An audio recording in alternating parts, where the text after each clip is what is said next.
It's only thanks to journalistic effort that prospective investors are aware of one property company's spicier connections. In this week's Shoe Shine, Maria Slade examines the perils of marketing niche investment products on social media. Hi, Maria. Hi. Auckland-based property development and investment firm Black Robin is who you've written about in your story last week.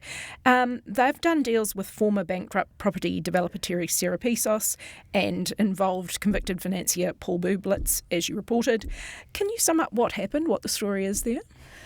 Well, this firm is one of a whole raft of promoters we have now who offer unregulated wholesale offers in the market, and they market them on social media, so they market them to the mass sort of public, if you like. Turns out this firm has some quite interesting friends.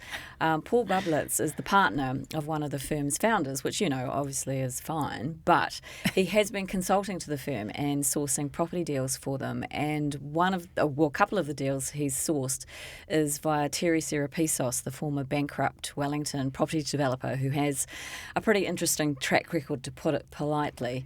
And although, the deals appear to be above the board and in the end didn't go that far, Terry found other funders for the Century City Hotel deal that he was putting together.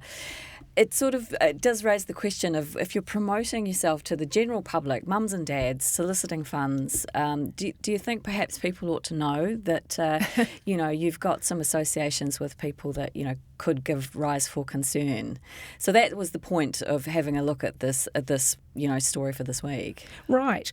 You say Black Robin, this company, has not acted inappropriately, which is what you've just said as well, and the deal didn't get that far. And you also say that Black Robin may have actually been trying to lift professionalism in the sector. How so?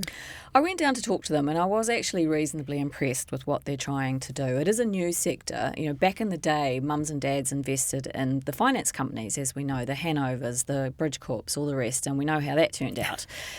This time around, the offers are different, and they are targeted at wholesale and eligible investors, which is an exemption under the law, meaning that the promoters don't have to provide the same disclosures as if it was a retail offer. And so, we've been writing about that sector because the FMA is now circling and going, well, look, you're promoting it to a mass kind of audience, and yet these are quite niche products. And yes, Black Robin haven't really done anything wrong. Well, they haven't done anything wrong. And they are, trying to provide a high level of disclosure.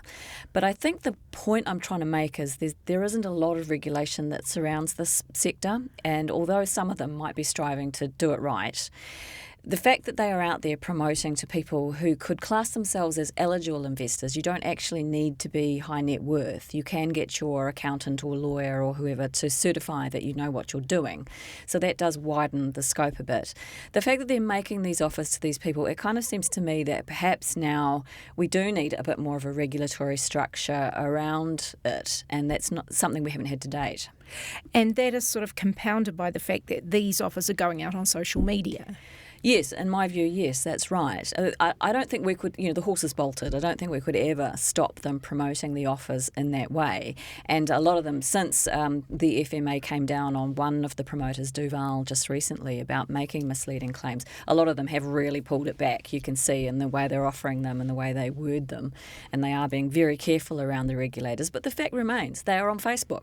Everybody looks at Facebook. All you've got to do is look up their website and the ads will start popping up in your feed, whether you're an eligible investor or not. And so, it seems to me that there needs to be more scrutiny if they are going to be connecting with Tom, Dick and Harry like that. And just finally, in the case of Black Robin, what would be specified that would make them have to disclose that they were dealing with someone like Terry Serapisos?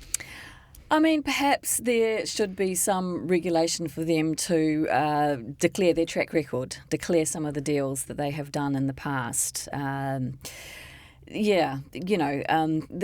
There's requirements for declaring related party transactions and that kind of thing. I don't know how that would specifically work in this instance, but it seems to me shining a greater light on their activities would be helpful. And in fact, it will be interesting to see what the FMA comes out with quite shortly, because they did a big sort of crackdown on the sector late last year, demanded a whole lot of information from them, and are due to come out with the results of that investigation, any day now, really. So I'll be really interested to see what they've got to say about, how we go forward. Maria, thanks so much. Thank you.